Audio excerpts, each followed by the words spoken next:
Hello students, welcome to the channel. तो बेटा, last lecture में हमने बात करा था हॉरिजॉन्टल प्रोजेक्टाइल का, जिसमें हमने किसी पार्टिकल को h हाइट से हॉरिजॉन्टली फेंक दिया था। तो इस वाले लेक्चर में हम लोग बात करने वाले हैं ओब्लिक प्रोजेक्टाइल का, जिसमें हम किसी पार्टिकल को h हाइट से किसी एंगल पे फेंक देंगे। तो बेटा, आज का लेक्चर जेई मेंस और जेई एडवांस के बच्चे के लिए बहुत ज़्यादा इम्पॉर्टेंट है। तो चलिए बिना किसी देरी के इस लेक्चर को स्टार्ट करते हैं। ऑब्लिक प्रोजेक्टाइल में हमने पार्टिकल को किसी हाइट से किसी एंगल पे फेंक दिया है। तो इसमें दो केस होगा। इसमें पहले केस में हम पार्टिकल को किसी हाइट से ऊपर की तरफ फेंकेंगे किसी एंगल पे विथ सम स्पीड u। तो कुछ इस तरीके से हमने पार्टिकल को किसी स्पीड u से h हाइट से फेंका है। जो हमारा दूसरा केस है, इस दूसरे केस में हमने पार्टिकल को उसी सेम u से किसी थीटा एंगल पे नीचे की तरफ फेंका है। तो बात समझ में आ रही है आपको? दो केस है ओब्लिक प्रोजेक्टाइल में। एक है आपका h हाइट से u स्पीड से ऊपर की तरफ फेंका गया है थीटा एंगल पे। दूसरा जो केस है, इसमें आपका h हाइट से u स्पीड से नीचे की तरफ थीटा एंगल पे फेंका गया है। हमको पता है प्रोजेक्टाइल मोशन जो है वो आपका एक टू डायमेंशनल मोशन है, और किसी भी टू डायमेंशनल मोशन को एनालाइज करने का जो तरीका है वो तरीका है कि आप उसके टू डायमेंशनल मोशन को आप दो मोशन में ब्रेक कर दो, दो 1D मोशन में ब्रेक कर दो। एक आप उसका एक्स डायरेक्शन में मोशन देखो और दूसरा आप उसका वाई डायरेक्शन में मोशन देखो। तो जैसा कि इससे पहले वाले लेक्चर्स में और इससे पहले वाले केसेस में हमने देखा है कि प्रोजेक्टाइल में जो मोशन होता है उस मोशन में इसमें या फिर इसमें एक्स डायरेक्शन में पार्टिकल का जो एक्सेलरेशन होगा, इसमें भी एक्स डायरेक्शन का पार्टिकल का जो एक्सेलरेशन होगा वो ज़ीरो होगा, और इस केस में भी एक्स डायरेक्शन में जो पार्टिकल का एक्सेलरेशन होगा वो ज़ीरो होगा। अच्छा, क्योंकि जब पार्टिकल यहाँ से यहाँ तक जाएगा और जब तक वो एयर में रहेगा, हवा में रहेगा, हम मान के चल रहे हैं उसके ऊपर कोई भी एयर रेजिस्टेंस नहीं लग रहा है, या फिर लग भी रहा है तो हम उसे इग्नोर कर रहे हैं कि उसको नेग्लिजिबल है, उसको नेग्लिजिबल मान रहे हैं। और जब ये यहाँ से यहाँ तक आएगा और ये जब यहाँ से यहाँ तक आएगा तो इसके ऊपर केवल एकमात्र कौन सा फोर्स लगेगा? mg। और इसके कारण जो पार्टिकल का y डायरेक्शन में एक्सेलरेशन आएगा वो कितना आएगा? -g। और इस केस में जो पार्टिकल का y डायरेक्शन में एक्सेलरेशन आएगा ये आएगा +g। अब बोलोगे सर कि आप इसमें -g लिख रहे हैं, इसमें +g लिख रहे हैं, इसका रीज़न क्या है? तो बेटा, जब मैंने इस वाले केस का बात करा तो इस वाले केस में मैंने एक्स डायरेक्शन कुछ ऐसा लिया है और वाई डायरेक्शन मैंने ऊपर की तरफ लिया है। इसमें मैंने एक्स डायरेक्शन ऐसा लिया है और वाई डायरेक्शन नीचे की तरफ लिया है। तो इस वाले केस में जो एक्सेलरेशन है आपका वो वाई डायरेक्शन के ऑपोजिट में है, तो इसलिए यहाँ पे मैं -g लिख रहा हूँ। लेकिन इस वाले केस में मैंने वाई डायरेक्शन नीचे की तरफ लिया है, तो इस कारण से मेरा जो एक्सेलरेशन है वो कितना है आपका? +g, नीचे की तरफ। नाउ अब देखो, मुझे पता है कि अगर मुझे एक्सेलरेशन मालूम है तो मैं क्या कह सकता हूँ कि अगर एक्स डायरेक्शन में एक्सेलरेशन ज़ीरो है, यहाँ पे भी एक्स डायरेक्शन में एक्सेलरेशन ज़ीरो है, तो बेटा एक्स डायरेक्शन की वेलोसिटी क्या रहेगी? कांस्टेंट। और एक्स डायरेक्शन की वेलोसिटी कांस्टेंट कितनी रहेगी? तो जितना शुरुआत में थी। तो शुरुआत में एक्स डायरेक्शन में वेलोसिटी कितनी थी बेटा? तो शुरुआत में एक्स डायरेक्शन में जो पार्टिकल का स्पीड था वो कितना था? u, और एंगल कितना था? थीटा। यहाँ भी पार्टिकल का स्पीड कितना था? u, और एंगल कितना था? थीटा। तो यहाँ भी एक्स डायरेक्शन में जो वेलोसिटी आएगी वो कितनी आएगी? u cos theta. यहाँ पे भी एक्स डायरेक्शन में जो वेलोसिटी आएगी वो कितनी आएगी? u cos theta. तो यहाँ पे बेटा मैं एक्स डायरेक्शन के वेलोसिटी कितना लिख दूँ? u cos theta. और यहाँ पे भी मैं एक्स डायरेक्शन के वेलोसिटी कितना लिख दूँ? u cos theta. और ये क्या रहेगी? कांस्टेंट। क्यों कांस्टेंट रहेगी? क्योंकि एक्स डायरेक्शन में एक्सेलरेशन ज़ीरो है। नाउ अगर मैं वाई डायरेक्शन के मोशन की बात करूं तो वाई डायरेक्शन में क्या है? Acceleration constant. तो अभी देखो, अगर हम इस पार्टिकल के मोशन का बात करें तो इस पार्टिकल का मोशन कैसा होगा, ये कुछ इस तरीके से जाएगा और कुछ इस पॉइंट पे आकर लैंड करेगा। यहाँ पे भी ये कुछ इस तरीके से जाएगा और कुछ यहाँ पर आके ये लैंड करेगा। अच्छा, यहाँ पे जो पार्टिकल की वेलोसिटी होगी वो कुछ इस डायरेक्शन में होगी, यहाँ पे जो ये पार्टिकल की वेलोसिटी होगी वो भी कुछ इस डायरेक्शन में होगी। यहाँ पे भी वेलोसिटी का कुछ एक्स कंपोनेंट होगा और यहाँ पे भी कुछ वेलोसिटी का कुछ वाई कंपोनेंट होगा और नेट वेलोसिटी कितनी है, वी है। यहाँ पे भी पार्टिकल का कुछ एक्स कंपोनेंट है वेलोसिटी का, यहाँ पे भी पार्टिकल का कुछ वाई कंपोनेंट है वेलोसिटी का। यहाँ से यहाँ तक आने में भी कुछ टाइम कैपिटल टी लगा होगा, यहाँ से यहाँ तक आने में भी कुछ कैपिटल टाइम टी लगा होगा। इस टी को क्या बोलेंगे, कैपिटल टी को क्या बोलेंगे बेटा, टाइम ऑफ फ्लाइट। अच्छा, इस स्पीड v को क्या बोलेंगे, इसको बोलेंगे ये कितने स्पीड से ग्राउंड को हिट कर रहा है, मतलब स्पीड ऑफ स्ट्राइकिंग। नाउ अगर मैं बात करूं ये वाला डिस्टेंस क्या होगा बेटा, यहां से यहां तक का डिस्टेंस, ये वाला डिस्टेंस कितना होगा, तो ये वाले डिस्टेंस को हम क्या बोलेंगे, इस वाले डिस्टेंस को हम रेंज बोलेंगे। ये वाला कितना हो जाएगा, रेंज। नाउ अगर मैं बात करूं, मुझे मान लो ये सारी चीजें निकालनी है, रेंज निकालना है, ये वर्टिकल वाई डायरेक्शन में कितनी वेलोसिटी होगी ये निकालना है, ये टोटल वेलोसिटी कितनी होगी, यहाँ पे भी ये वाई डायरेक्शन में कितनी वेलोसिटी होगी, ये टोटल वी कितनी कितना होगा, मतलब पार्टिकल किस स्पीड से ग्राउंड को हिट करेगा।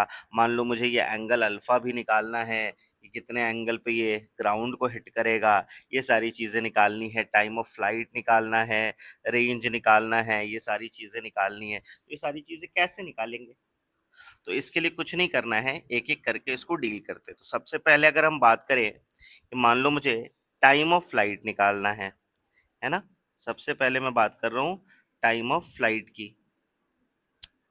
तो बेटा अगर मैं टाइम ऑफ फ्लाइट की बात करूं तो याद करो आपको मैंने लास्ट लेक्चर में सिखाया था, जब भी हम टाइम ऑफ फ्लाइट की बात करेंगे तो हम वाई डायरेक्शन का डिस्प्लेसमेंट देखेंगे। तो यहाँ से यहाँ तक जो वाई डायरेक्शन का बेटा डिस्प्लेसमेंट हुआ है कितना है वो बताओ। तो यहाँ से यहाँ तक पार्टिकल देखो, यहाँ ये इन पार्टिकल का इनिशियल पोजीशन है, ये पार्टिकल का फाइनल पोजीशन है, ये this is the initial position, this is the final position, then this will be the displacement. Displacement का मतलब क्या होता है, इनिशियल से फाइनल को जोड़ने वाला वेक्टर, ये वाला वेक्टर जो होगा आपका डिस्प्लेसमेंट वेक्टर होगा।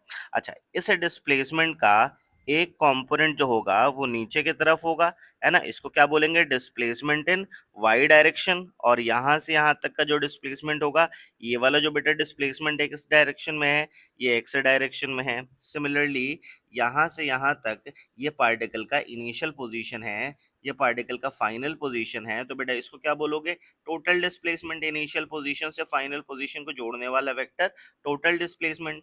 और ये वाला जो डिस्प्लेसमेंट हो जाएगा, ये वाला डिस्प्लेसमेंट वाई डायरेक्शन के अलॉन्ग होगा, इसको बोलेंगे वाई डायरेक्शन वाला displacement, displacement in Y S Y.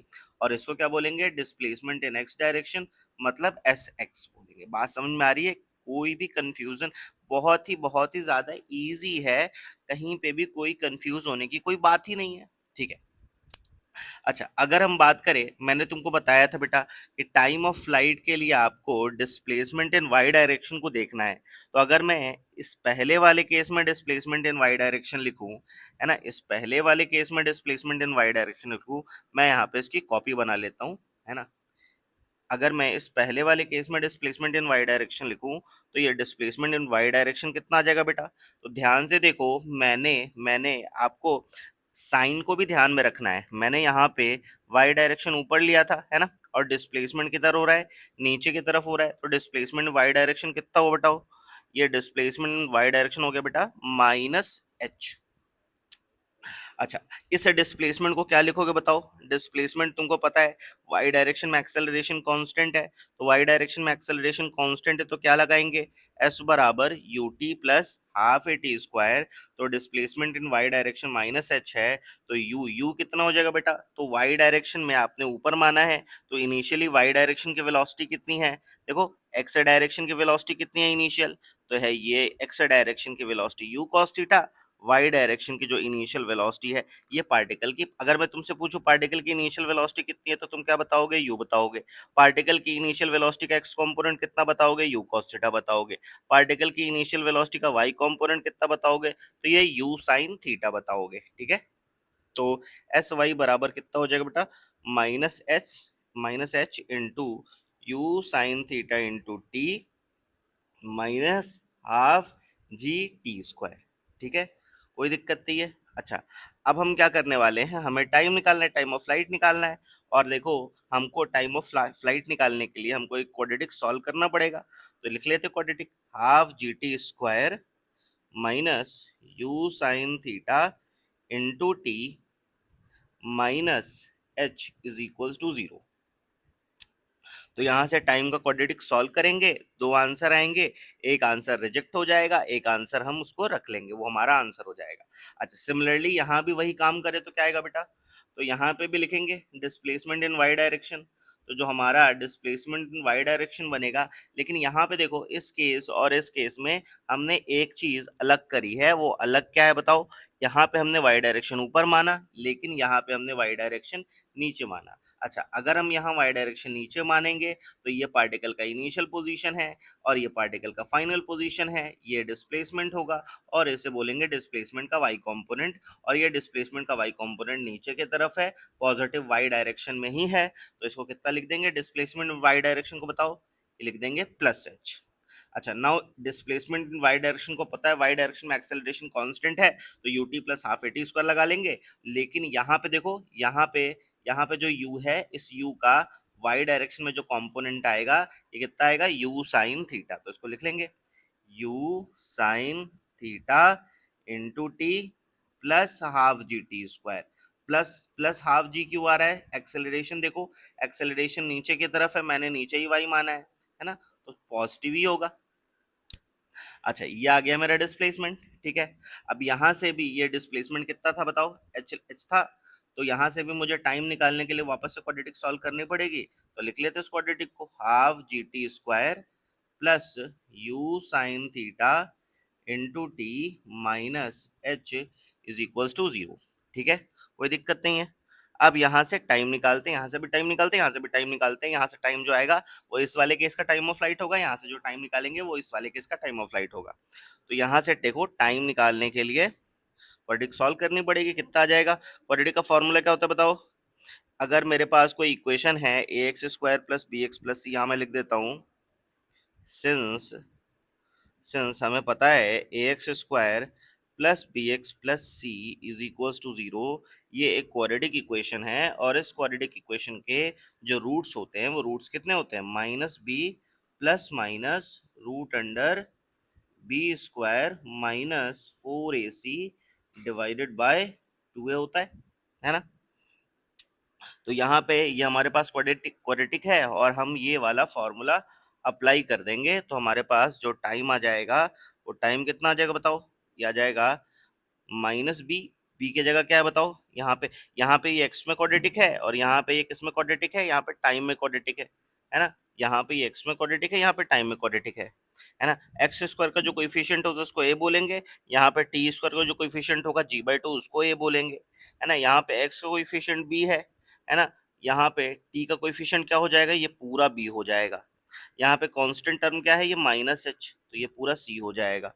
तो अगर हम ये वाला फॉर्मूला लगाएं तो कितना आ जाएगा, टी बराबर माइनस बी, मतलब ये हमारा बी था, ये हमारा ये पूरा बी था, तो माइनस बी करेंगे तो कितना आएगा, U sine theta plus minus root under B square minus 4ac। तो बी स्क्वायर माइनस 4ac कितना आएगा बेटा, ये आएगा you square sine square theta minus 4, ए की जगह कितना लिख लेंगे, जी बाई टू इंटू सी की जगह कितना लिखेंगे बताओ, minus H divided by 2a। तो 2 a की जगह जी बाय टू। अब देखो 2 से 2 कैंसिल हो गया, कितना आ गया बताओ, t equals to U sine theta plus minus under root U square sine square theta, ये आ जाएगा बेटा प्लस 2gh, है ना। माइनस माइनस प्लस हो जाएगा, तो 4 से 2 कैंसिल हो जाएगा, 2gh डिवाइडेड बाय जी आ जाएगा। क्या बात समझ में आ रही है? अच्छा, अभी देखो मैंने बताया था क्वाड्रेटिक का रूट्स निकालेंगे, दो आंसर आएगा, एक आंसर को रिजेक्ट कर देंगे। क्यों रिजेक्ट करेंगे? देखो इसमें कौन सा आंसर रिजेक्ट होगा।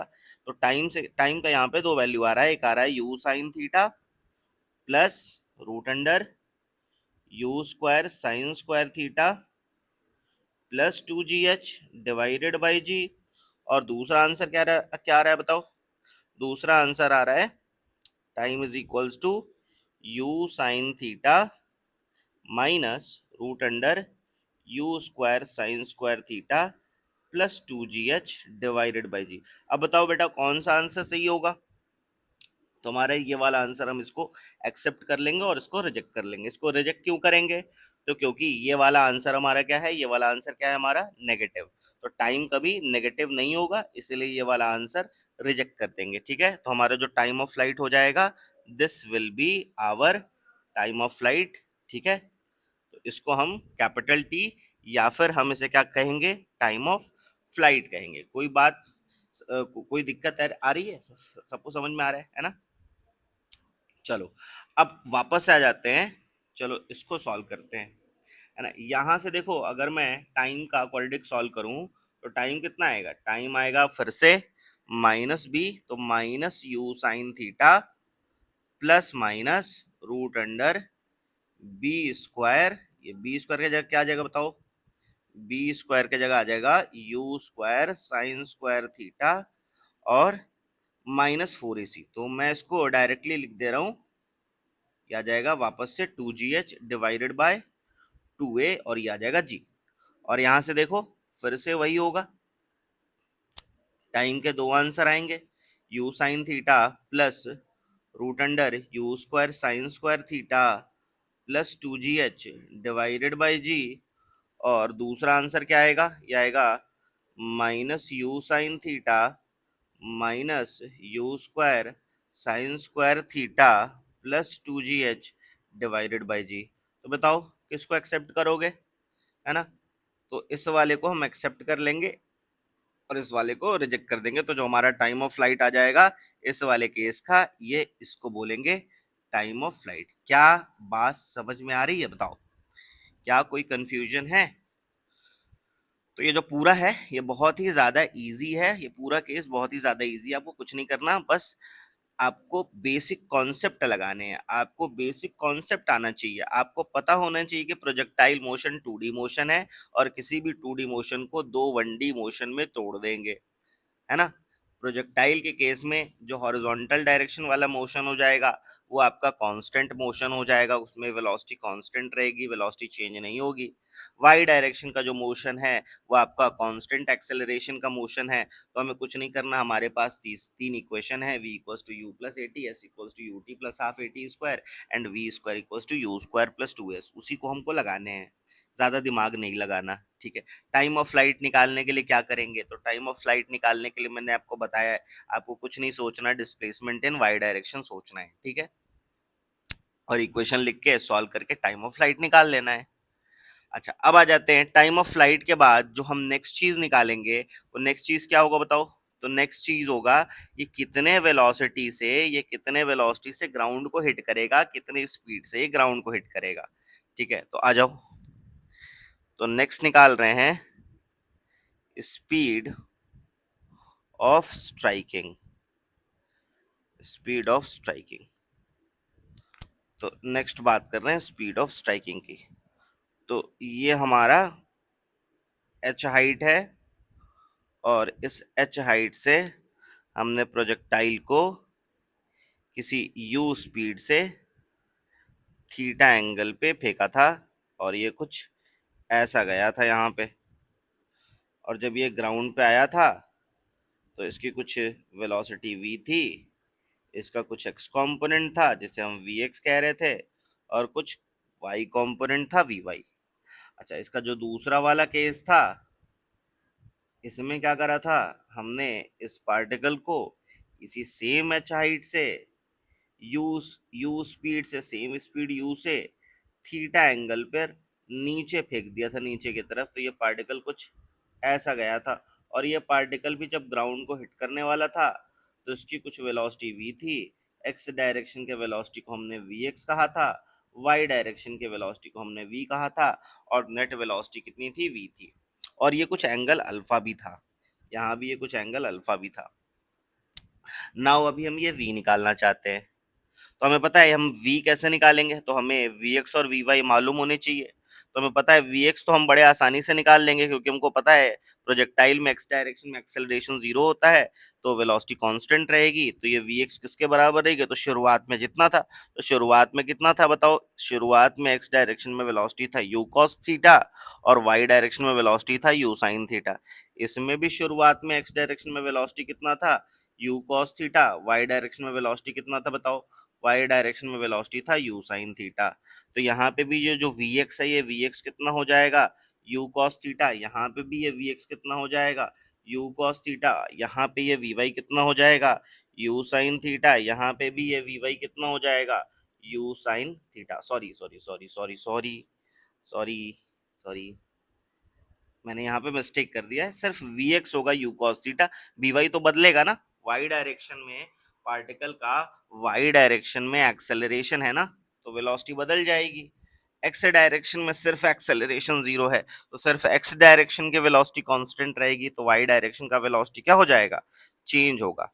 उसको हमको कैसे निकालेंगे y डायरेक्शन के वेलोसिटी को, तो y डायरेक्शन के वेलोसिटी को देखो, यहाँ से यहाँ तक है ना, यहाँ से यहाँ तक ये पार्टिकल का इनिशियल पोजीशन, ये पार्टिकल का फाइनल पोजीशन, ये पार्टिकल का डिस्प्लेसमेंट, ये डिस्प्लेसमेंट का एक्स कंपोनेंट, ये डिस्प्लेसमेंट का सॉरी ये डिस्प्लेसमेंट का वाई कंपोनेंट, ये डिस्प्लेसमेंट का एक्स कंपोनेंट। सिमिलरली ये पार्टिकल का इनिशियल पोजीशन, ये पार्टिकल का फाइनल पोजीशन, ये डिस्प्लेसमेंट का एक्स कंपोनेंट, ये डिस्प्लेसमेंट का वाई कंपोनेंट।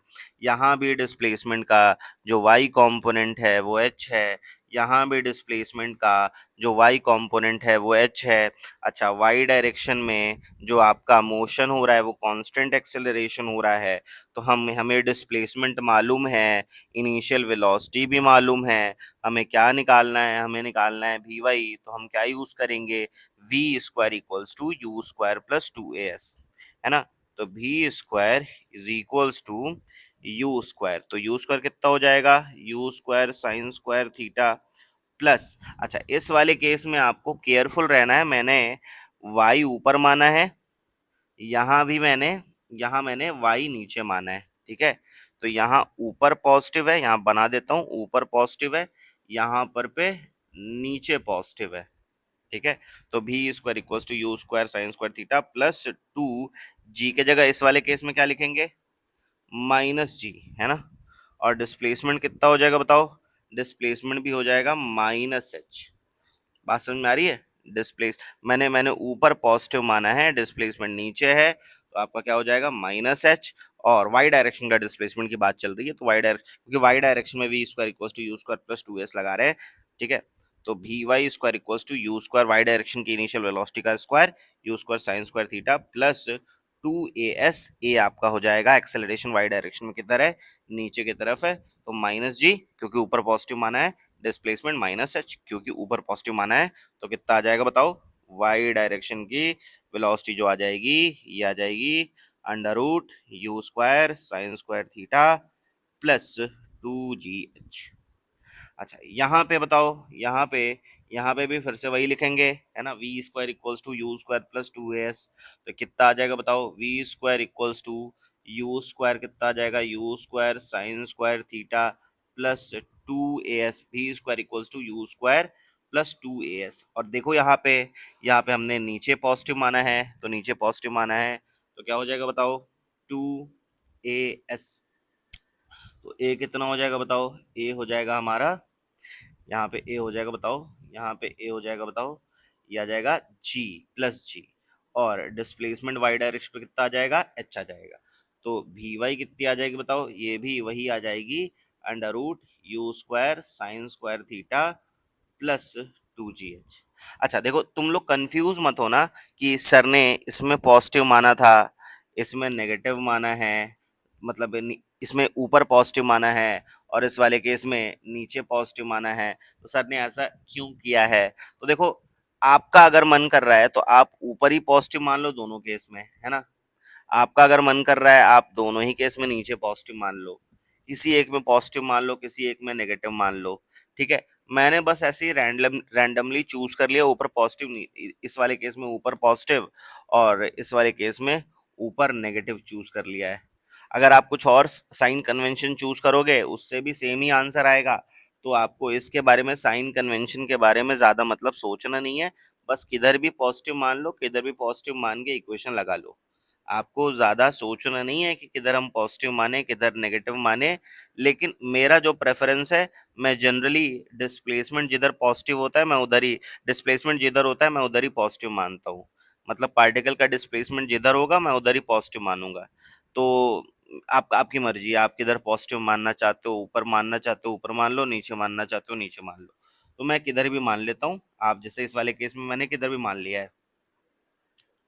लेकिन जनरली जब मैं सवाल सॉल्व करता हूँ तो मैं डिस्प्लेसमेंट के डायरेक्शन में ही पॉजिटिव मानता हूँ। ठीक है। तो वापस से आ जाते हैं V square equals to U square plus two S पे। तो यहाँ से हमने इसको सॉल्व करके कितना निकाल लिया, बी वाई कितना निकाल लिया, you square sine square theta plus two G H. Now हमारा एक्स डायरेक्शन का वेलोसिटी निकल चुका है, वाई डायरेक्शन का वेलोसिटी निकल चुका है, एक्स डायरेक्शन का वेलोसिटी निकल चुका है, वाई डायरेक्शन का वेलोसिटी निकल चुका है। नाउ अगर मुझे अल्फा निकालना है तो मैं अल्फा कैसे निकालूंगा? अल्फा का मतलब पार्टिकल कितने एंगल पे ग्राउंड को हिट कर रहा है। तो उसके लिए मुझे कुछ नहीं करना, मैं वापस इस डायग्राम को ड्रॉ करूंगा। ये पार्टिकल की एक्स डायरेक्शन की वेलोसिटी, ये पार्टिकल की वाई डायरेक्शन की वेलोसिटी और ये पार्टिकल का नेट वेलोसिटी, और ये कुछ एंगल थीटा बना रहा है। यहाँ भी पार्टिकल का ये कुछ एक्स डायरेक्शन का वेलोसिटी, यहाँ भी ये पार्टिकल का कुछ वाई डायरेक्शन की वेलोसिटी, और ये रहा पार्टिकल का नेट वेलोसिटी कुछ वी रहा। ठीक है। और एंगल यहाँ भी कुछ थीटा बन रहा है। अच्छा, यहाँ पे अगर मैं tan थीटा लिखूं तो tan थीटा, थीटा नहीं लिखते अल्फा लिखते हैं क्योंकि थीटा हमने उसको मान लिया है शुरुआत वाले एंगल को। तो अगर मैं tan अल्फा लिखूं तो tan अल्फा कितना लिखूंगा बताओ? परपेंडिकुलर बाय बेस, तो परपेंडिकुलर कितना हो जाएगा बताओ? ये परपेंडिकुलर हो जाएगा V Y by V X. यहाँ पे भी ये tan अल्फा क्या हो जाएगा बताओ? Perpendicular by base. तो परपेंडिकुलर मैंने क्या करा है बताओ? अब बोलोगे सर परपेंडिकुलर तो दिख नहीं रहा, बेस तो दिख नहीं रहा, कैसे लिख रहे हैं आप tan अल्फा बराबर परपेंडिकुलर बाय बेस? तो मैं इस वाले वेक्टर को शिफ्ट कर दिया हूँ यहाँ पे। आपने पढ़ा होगा किसी भी वेक्टर को हम पैरेलली शिफ्ट कर सकते हैं, तो मैंने इस वाले वेक्टर को पैरेलली शिफ्ट कर लिया है। तो बताओ एक ट्रायंगल बन जाएगा। सिमिलरली मैंने इस वाले वेक्टर को भी यहाँ पे पैरेलली शिफ्ट कर दिया है। पैरेलल शिफ्टिंग से वेक्टर चेंज नहीं होता है, तो यहाँ वी वाई था तो यहाँ भी क्या रहेगा? वी वाई रहेगा। ठीक है। तो यहाँ पे भी एक परपेंडिकुलर बन जाएगा। और देखो tan अल्फा क्या लिख लेंगे? परपेंडिकुलर बाई बेस मतलब V Y by V X. यहाँ पे भी tan अल्फा क्या लिख लेंगे? परपेंडिकुलर बाई बेस मतलब V Y by V X. ठीक है। तो ये आ जाएगा V Y by V X आ जाएगा। अब देखो वी वाई कितना था बताओ? ये पुट कर लो, U square sine square theta plus two G H divided by V X कितना था बताओ? वी एक्स था आपका यू कॉस थीटा, है ना। यहाँ पे भी tan अल्फा कितना लिखोगे? tan अल्फा लिख लोगे सिमिलरली, आ जाएगा आपका under root of U square sine square theta plus two G H divided by U cos theta. ठीक है। ये आ जाएगा आपका। अच्छा अभी देखो यहाँ से आपका अल्फा कितना आ जाएगा? tan inverse under root of U square sine square theta plus two G H divided by U cos theta, और यहाँ से भी आपका अल्फा कितना आएगा? tan इनवर्स इस पूरे चीज़ का, मतलब इस पूरी चीज़ का tan इनवर्स, मतलब अल्फा आ जाएगा tan inverse you square sine square theta plus two G H divided by U cos theta. ठीक है। तो हमने अल्फा निकाल लिया। अब बारी आई कि सर आपने अल्फा निकाला, ये सब चीज निकाला, वी तो बताइए। वी तो बहुत देर से आप नहीं निकाल रहे हैं, तो वी कैसे निकालेंगे? तो वी निकालने के लिए हमें कुछ नहीं करना, under root of V X का स्क्वायर प्लस वी वाई का स्क्वायर, यहाँ भी कितना होगा? Under root of V X का स्क्वायर प्लस वी वाई का स्क्वायर। अब कुछ नहीं करेंगे, वी एक्स बताओ कितना लिख देंगे, वी एक्स लिख देंगे यू कॉस थीटा इस पूरे का स्क्वायर, और वी वाई निकाल के रखा है, कितना रखा है बताओ वी वाई का स्क्वायर, तो वी वाई का स्क्वायर है आपका, देखो यहाँ पे you square sine square theta plus two G H, इसको पुट कर देंगे यहाँ पे, तो पुट कर देंगे तो कितना आ जाएगा, यह आ जाएगा U square sine square theta plus two G H, है ना।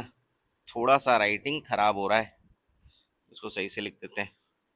यहाँ भी कितना आ जाएगा, यहाँ भी देखो भी आ जाएगा यू कॉस थीटा का square plus you square sine square theta plus two G H.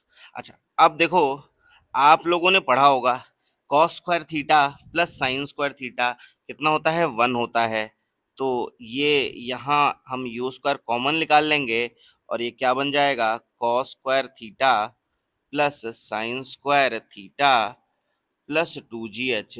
यहाँ पे भी हम क्या करेंगे, यू स्क्वायर कॉमन निकाल लेंगे, और क्या बनेगा cos square theta plus sign square theta plus two G H. अब देखो ये cos square theta plus sign square theta one बन जाएगा, और जो आपका स्पीड ऑफ स्ट्राइकिंग है, मतलब जिस स्पीड से पार्टिकल ग्राउंड को स्ट्राइक करेगा, वो आ जाएगा U square plus two G H. यहाँ पे भी ये जिस स्पीड से पार्टिकल ग्राउंड को स्ट्राइक करेगा, ये भी कितना आएगा you square plus two G H. अब देखो ये हमारे लिए ये जो रिजल्ट आ रहा है, ये रिजल्ट बहुत ही ज़्यादा इम्पॉर्टेंट है। ये रिजल्ट इम्पॉर्टेंट इसलिए, ये हमें क्या बता रहा है, ये हमें बता रहा है कि हम चाहे पार्टिकल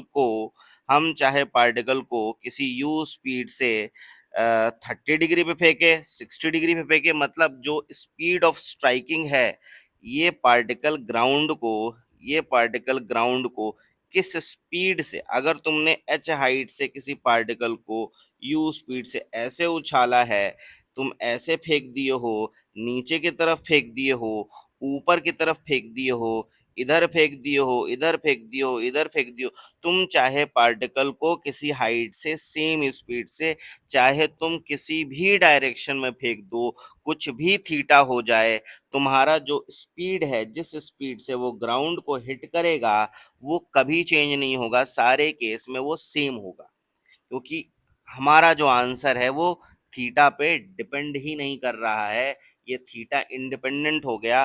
तो चाहे हम पार्टिकल को यू स्पीड से चाहे किसी भी एंगल पे फेंक दे, सारे केस में जो उसका स्पीड ऑफ स्ट्राइकिंग आएगा वो तुम्हारा सेम आएगा। क्या बात समझ में आ रही है तुमको, बताओ।